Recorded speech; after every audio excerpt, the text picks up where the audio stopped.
Hello, East-oriented people! So I know it has already been 2 weeks since Mr. Peterson posted this video, Russia versus Ukraine or Civil War in the West.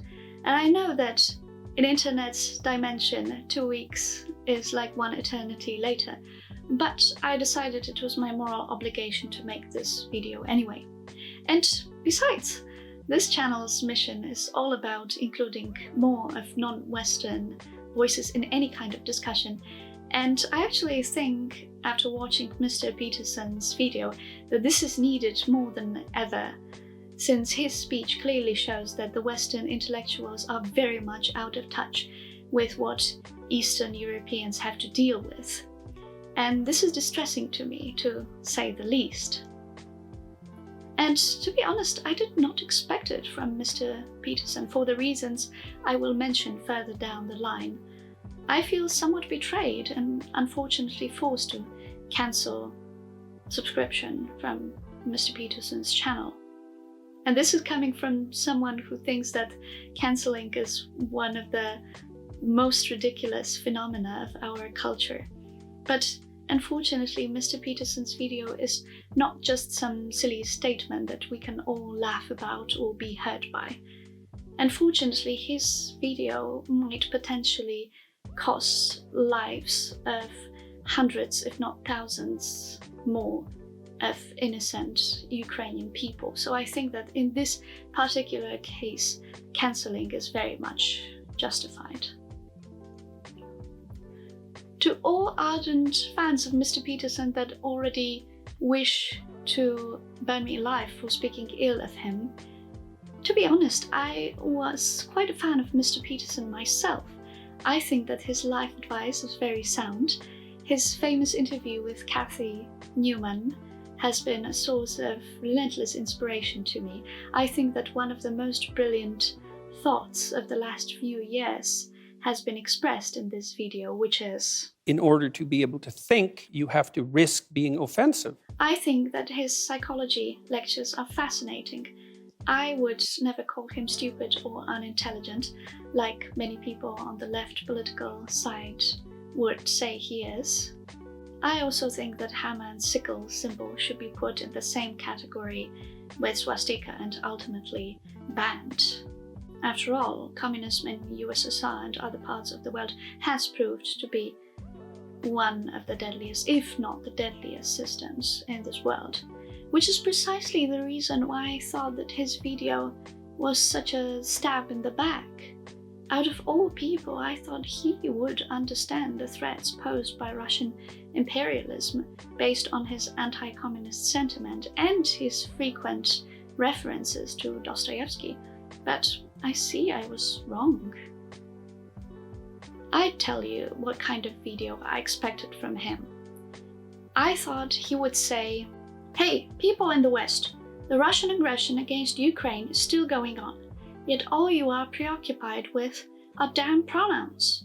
Western leaders make themselves look like they are morally righteous, yet it was them who had prioritized making deals with Putin that ultimately made most of European countries dependent on Russian oil and gas, which is now fueling this war, which costs lives of thousands of Ukrainians. And all of this is because our educational system in the West does not teach enough about communism and Russia, and that not much changed in Russia since the collapse of USSR. It should be mandatory for people in the West to be taught about Holodomor, but you don't, because it is easier not to, of course." He does mention Holodomor in his video, except in it, people not knowing what Holodomor is not the evidence of successful Russian propaganda, but of how insignificant Ukraine is to the world. You don't know anything about Russian-made famine that cost lives of between 7 to 10 million Ukrainian lives? That's not because of Russian propaganda trying to make everyone forget it was their fault. That is because no one really cared about Ukraine to begin with. This is his eloquent explanation. I expected Mr. Peterson to say, "Zelensky, this is the leader that all Western leaders should be looking up to.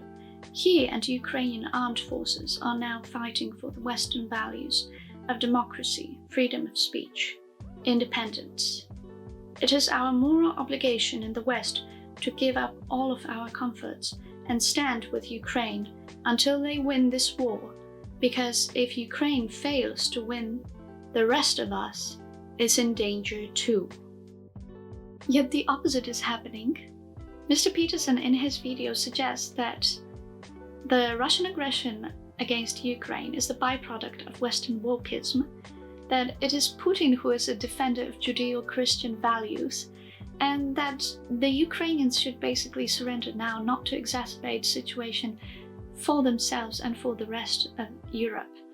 And this sent chills down my spine, and I'm seriously worried for the future of Europe if this kind of pro-Russian propaganda is spread by someone of whom I thought had Europe's well-being on his mind. Dear Mr. Peterson, Russian imperialism has wreaked more havoc in my native land than any other imperialism, even more than the German one, and I speak here as a Polish ethnic Jew whose family miraculously survived Holocaust. Most of the miseries in the Eastern Europe were caused by Russia. West might be degenerate, but it still remains the defender of one of the most important of values, democracy and freedom of speech. As you might have guessed, I am a little bit right-leaning, although I am a big fan of ContraPoints, so be my guest to make any assumptions about my political position. Anyway, as the last point in my rant, I just want to say that I seriously don't know what is happening with the right wing nowadays. In the past, the right wing in the West, represented by Ronald Reagan or Margaret Thatcher, did everything to completely stifle Russian economic and cultural influence. And thanks to their very clear, strong, and unwavering position on that point, we could reach the final collapse of possibly most monstrous things that ever existed on planet Earth, USSR. Threatening with an atomic bomb was a daily bread as well back then, yet I don't remember the Western leaders backing down and making any compromises. Yet Mr. Peterson is making a display of sheer cowardice by implying that we are under a threat of nuclear holocaust if the war continues. I'm not a big fan of Margaret Thatcher and Ronald Reagan, but at least they got it right in this one point, fighting Russia. Partly thanks to their anti-USSR Russian agenda, I could be born in already democratic Poland.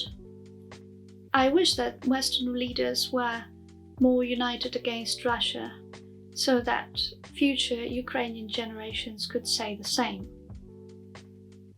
Farewell, Mr. Peterson, and Slava Ukraini!